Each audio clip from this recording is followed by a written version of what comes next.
Hello. I am back, and I hope you guys are enjoying my videos. I really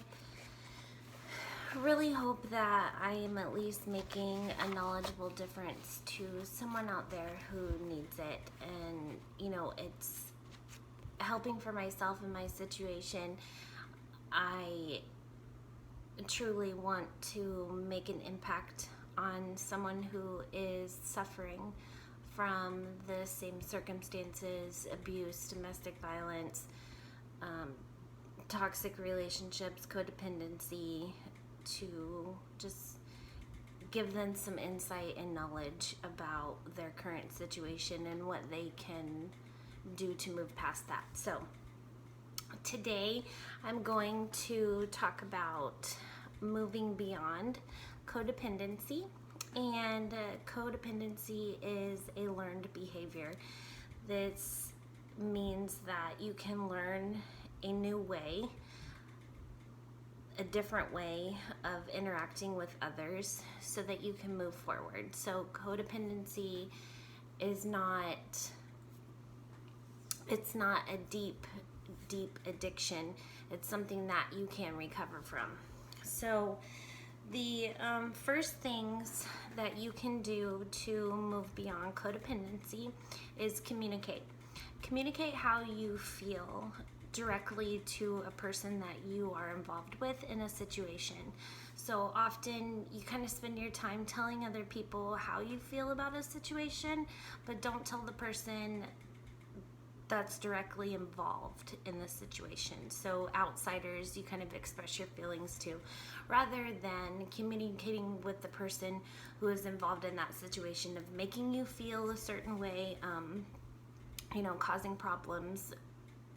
Example: domestic violence, vulgarity, negativity, belittling one another. So with that line of communication, ask for what you want. Nobody else can read your mind. Only you know what's in your mind. And you may be very perceptive at this point, and it's rare in most people. So asking for what you want honors yourself, and it also honors others. Saying no. This is a big one. Saying no without guilt takes practice. And if you have been in a pattern of codependency, learning to say no doesn't mean that you have to say no to every single thing. So it just means that you get to choose what you do. You get to make the request when talking to someone. Ask yourself if this is something you can realistically do, or if it will cause you some major inconvenience or even harm. When first learning this skill, it may be helpful to start with saying, "I don't know," or "let me get back to you, let me think about it," instead of, you're kind of in that path to develop your confidence in saying no, because you have a right to say no. Just as you have a right to say yes, and that's gonna fall in line with going back to your personal Bill of Rights. Setting boundaries with others is another big one. Boundaries, those are physical and emotional limits that you set to protect yourself. So explain what the boundary is and what you will do if it continues to be crossed.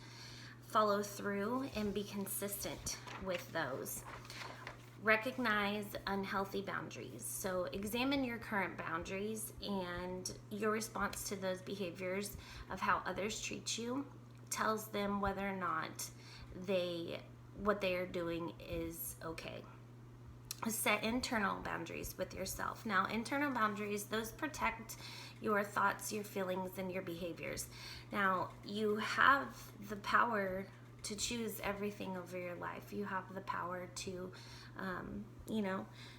determine what falls in your path if you accept it or you don't accept it.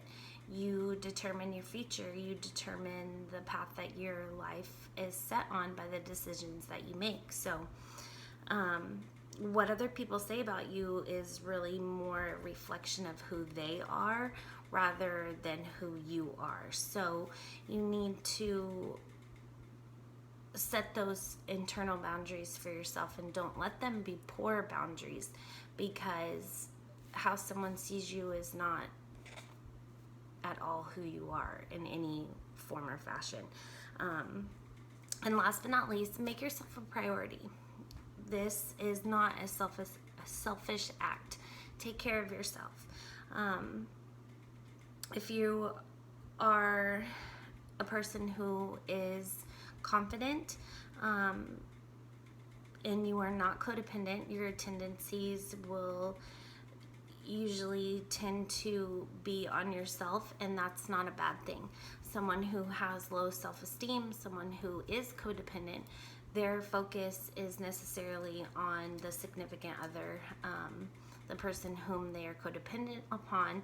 Now, you need to change that, and you need to make yourself the priority. So if you don't take care of yourself first, you may not be conscious to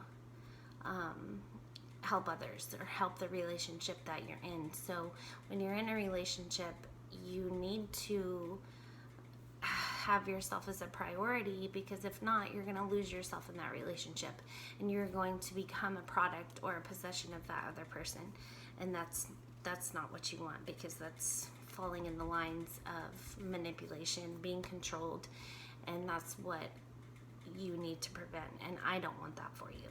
I don't want that for myself, and that's what I'm trying to get out of. So the more you care for yourself, the more that you will be able to give others. So reaching that healthy boundary for yourself opens up a whole range of doors and happiness, goals, achievements, satisfaction, self-esteem, confidence, self-care, self-love.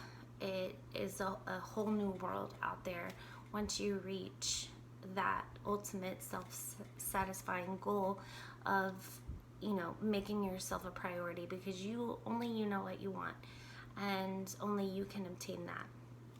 So I am going to leave you guys with that for today.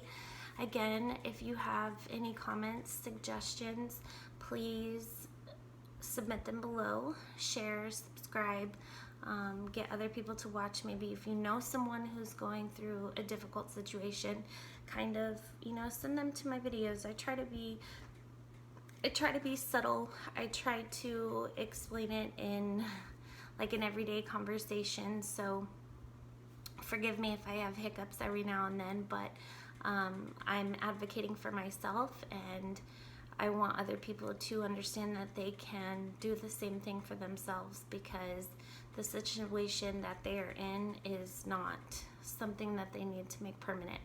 They can overcome this. You can overcome this just as I can overcome this. So I will be seeing you guys again. I hope you all are having a wonderful day. Thank you so much for tuning in, and I will check in with you guys later. Thanks. Bye.